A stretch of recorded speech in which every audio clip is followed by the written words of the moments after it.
John Lennon, Johnny Cash, Bob Marley. Few names such as these have truly revolutionized the music industry, cementing themselves as timeless legends. However, there may be a new name to add to the list. Innovative SoundCloud rapper Papa Molly. With his insightful lyrics, catchy melodies, and a groundbreaking style, Papa Molly may just be a modern Mozart. Papa Molly is by far the worst musician I've ever worked with. I always thought his music was terrible. I mean, just hearing his voice makes me want to throw up. Oh, my sweet Jimmy. He's always so charming, but his music isn't exactly my cup of tea. I would hesitate to even call him a lyricist. I'm not really confident that he knows how to read or write. I've never witnessed him read or write, and most occasions he asks me to write his lyrics. Yes, truly a modern icon in this rapidly evolving industry. But where did this mastermind come from? And how did these humble beginnings shape this musical genius? It all began in 1997. Papa Molly, born James Edward Smith, grew up in a small town in Virginia. He grew up an only child to a single mother who worked to give Molly the world. He always loved music. When he was a preteen, I did get him guitar lessons, but he was not the best, and that's okay. But that one Christmas, though, I got him a Kanye West CD, you know him, and I think that's when he really wanted to be a rapper. He just decided then. Jimmy doesn't have a musical bone in his whole fucking body. Like, he's been trying this shit for years since we were kids. One time in the lunchroom, he got slapped with a fucking slice of pizza right across his face. Shit was hilarious. And another time we were in high school, he was doing the talent show, he was debuting his own song. People rioted. Like, he had to be escorted out by pedals or fucking, like, you know, a bike cop and shit. God, I told him that night, like, maybe the rap game just isn't for you, but he just said, no. I did try to encourage him to go to college, but he told me, gangsters don't need an education. Whatever. And then he just started spending most of his time in his room writing and recording, and let's just say these walls are terribly thin. Inherently talented and determined, Papa Molly dedicated himself to his art, never backing down and defying the odds. Look, I'll be straight with you.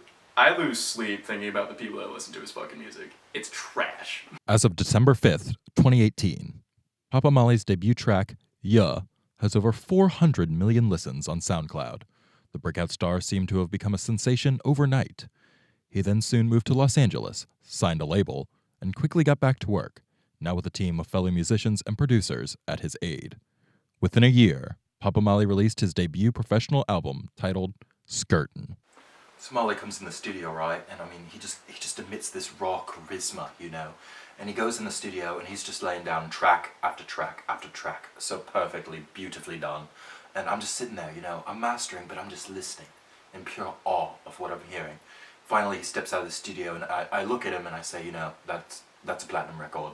Papa Molly's first album went platinum in less than a week. He announced his tour on Twitter the following week, with tickets selling out less than 30 seconds after. The Skirtin' tour and recording experience was by far the worst experience I've ever had, musical or otherwise, in my life. All of the lyrics are just skirt or Kurt or Bert or words that rhyme with that. We tried talking to Papa Molly about introducing new types of musical expressions, but he did not listen to it at all. So Molly's agent contacted me, right? Asked if I would do a song or two for one of his shows to build some hype, you know? I mean, I've never heard of the guy, but I thought, hey, why not? I enjoy helping new faces. So I went to his show and, oh God, I really didn't know what I signed up for. I mean, his music, if you even want to call it that, is like nothing I've ever heard before. And I truly mean that in the worst possible sense. I mean, it sounds like if you took a bag of feral cats and threw it into a jet engine. I was in shock. Honestly, after that, I abandoned music completely. After seeing that shit, I lost hope in humanity. Yes, it seemed that Papa Molly's unique style had an instant effect on the world of music. Quick to embrace superstardom, Papa Molly began indulging in the life of luxury. Papa Molly started dropping money like Snoop Dogg smokes pot. And that's a lot. I mean, every single night it was nightclubs and parties and all what have you. I mean, he started buying boats and cars. I think he just bought his third Lamborghini. Jimmy started flexing everywhere, dog. Like, he was wearing fucking Gucci, Supremes, all that shit. I was like, man, you're making so much cash now. Like, why don't you start a school in Uganda or something? But he was just like, nah, dog. It seems that Papa Molly rapidly began living in a world of indulgence, from loud parties at his LA mansion to renting out nightclubs for nights of debauchery. It would appear our young hero was born for this lifestyle, as fate would have it. Soon after the end of his first tour, Molly met his first Hollywood romance, his ex-girlfriend, Miranda Queens. The two were spotted everywhere together, captivating the hearts of millions of fans. Dating Papa Molly was the worst decision I ever made. He would just play his music like so loudly, just be bumping it all the time. And I mean, it wasn't even serious. We were only together for a few months, but it was constant. And truthfully, I tolerated it at the time, but like... But, ma'am, you can't smoke in here. Whoa. Yeah, you can't smoke in here. Whatever. Anyway, I never want to hear Single Bar again as long as I live. Alright, let me tell you about Miranda. Fuck that bitch. Like, fuck God. Just, those two are not right for each other at all. They go together like fucking orange juice and toothpaste. It's bad. They would fight all the goddamn time, and it was just, you're a bitch. No, you're a fucking bitch. Ugh. I was glad when they broke up. Initially, anyways. Around the time Papa Molly started dating Miranda, I noticed a severe change in his attitude. I mean, one day, we were just in the studio, he comes in, I'm like, hello there, good morning, how are you? And the bloke looks at me and he goes, oh well, I'm doing pretty good, since I spent the night with your mum last night. And I was like, for Christ's sake, man, what's wrong with you? You're talking about me mum. I love me mum. I was never a big fan of Miranda, but I played nice because I love my sweet little Jimmy, but I know he can do better. Molly and Miranda were truly star-crossed lovers. A modern Beauty and the Beast, a story worthy of immortalization. Fuck that bitch. Unfortunately, this love wasn't to the stars and back. Miranda eventually broke things off with Molly after watching him one night hit another woman's jewel at a party. That was the final straw for me. Like, how can he say that he loves me if he would hit another girl's jewel? I mean, did I make him feel like he couldn't hit my jewel? I feel that I always got the cucumber pods just for him. I hate the cucumber pods. I always wanted to get mint, but no, I got them for him. And you know, he said he was sorry. He said it wasn't my fault, but that was the end of it for me. And then Jimmy got so depressed after they split. I was like, man, you're way better off without her. Like, she broke up with you over a vape. But he was just like, nah, dog. Molly took a dark turn after he and Miranda broke up, and truly I think that was the turning point in his career.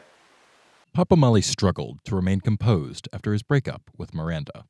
This is where our hero's journey takes a dark turn.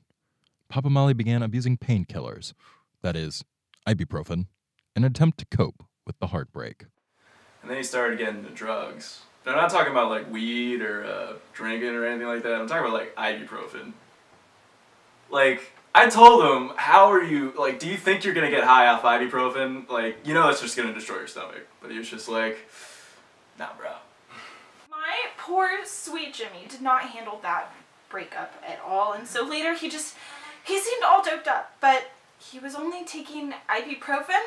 But my sweet boy became a drug addict. The effects of Papa Molly and Miranda's breakup wasn't only reflective on his social life. He released his second album, Hurtin', to possibly even greater critical acclaim than his first. His previously invigorated works of motivation and triumph were now replaced by dark, somber ballads of love and heartbreak. Papa Molly entered his blue period after his breakup with Miranda. His music became so dark and melancholy and deep. We saw this transformed artist. We saw someone who was just so vulnerable, so raw, so profound. Oh, and his fucking music afterwards. It was just as shitty or shittier. I actually, like, I'm not sure, but it's fucking bad. Like, I think there's a track on there that's just 3 minutes of him crying. Like, no beat or anything else, just 3 minutes of crying. It's the whiniest shit I've ever heard in my life. Oh yeah, that album is a glorified dumpster fire. I don't know what's worse, being in a relationship with him or the album that came as a result of it. People ask me all the time, they're like, oh, do you feel bad about it? Oh, do you feel bad? No, he's a little bitch. Oh, sorry, did baby get addicted to ibuprofen? God. Jimmy was just devastated. He started acting like a total bitch all the time. Like, I was just like, you really need to change your attitude. But he said, well, you know. Molly's behavioral issues would eventually land him in hot water. One night, while at the club with his homies, Papa Molly incited a fight with a bouncer, screaming, "I bounced on your mother last night." Jimmy should have never started a fight with that guy. He was fucking huge. But, I mean, that shit was hilarious, though. He got, like, one good punch in and then got fucking whacked. I should have got that on World Star. Dealing with Papa Molly's assault charge has been just an ongoing process. After a back-and-forth legal battle, Papa Molly was able to avoid jail time. However, this was on the condition that he be sent to a rehabilitation center for aid on his ongoing battle with ibuprofen addiction. It was really hard seeing him up there on trial. It really was. But I'm happy he got the help he needed, though, finally. Papa Molly agreed to spend 3 months in rehab for his addiction. There, he spent time finding himself once more, relearning how to live, love, and be a productive member of society. Jimmy was a fucking turd after rehab. Like, he just started acting, like, basic as fuck. Like, talking about salads and yoga and shit. Oh, and scented candles. He's really into scented candles now. And then he got really into Grey's Anatomy. Like, that's just how I knew that the boy I grew up with was gone. Papa Molly's fresh perspective on life gave him a renewed energy, and soon enough, he was back in the studio. Papa Molly had no delay when he got back from rehab. I mean, he just instantly went to work. He was so invigorated with these new ideas. I love watching that genius at work. I didn't think I would ever work with Papa Molly again. I certainly didn't want to, but they offered me a shitload of money, so I worked on the next album, and it was somehow worse than the first one. One of the tracks is just me throwing up. That's the beat, because I threw up so much in the recording that they had so much just audio of me throwing up. Fans eagerly awaited the long return of Papa Molly, the voice of their generation. 6 months after leaving rehab, Papa Molly dropped his third studio album, Workin'. At one point, there was a medic who was featured on the album. That's because I was unable to perform because I had to have my stomach pumped because the album was so terrible. And then the guy who came and pumped my stomach was also apparently a rapper who has appeared on the album. While on the Workin' tour, it would appear that fate would cross paths with our hero once more. Papa Molly met a fan, Sarah, who would captivate and motivate Papa Molly like none other. Molly. Oh my god. Meeting Molly was like the best thing that's ever happened to me. So like, I got these VIP tickets and got to go backstage at one of his shows, and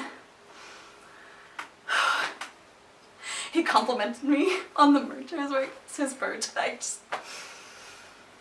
So like my prized possessions, and he liked them also. Like, who'd thought? Then he let me hit his vape, and like, I knew. I just knew we were in love immediately. I'm so blessed.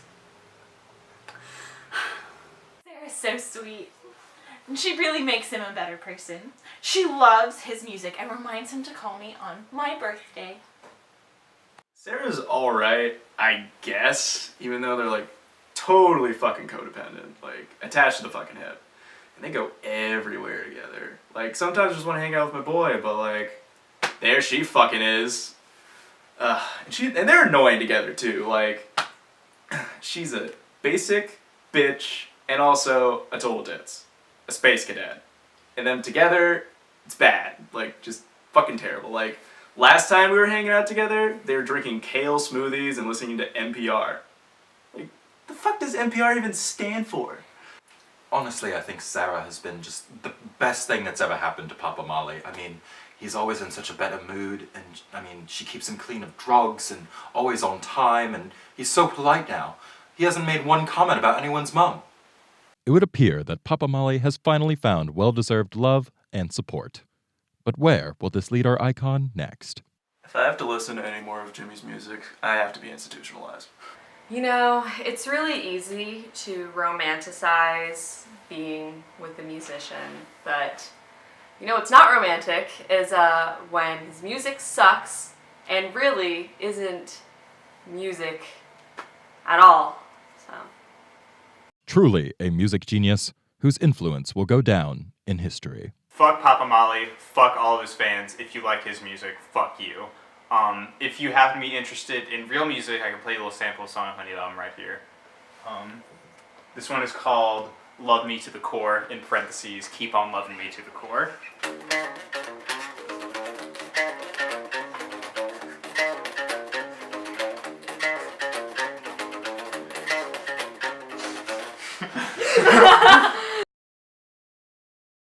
The height of when Skirtin' came out, it was #1 album in the country.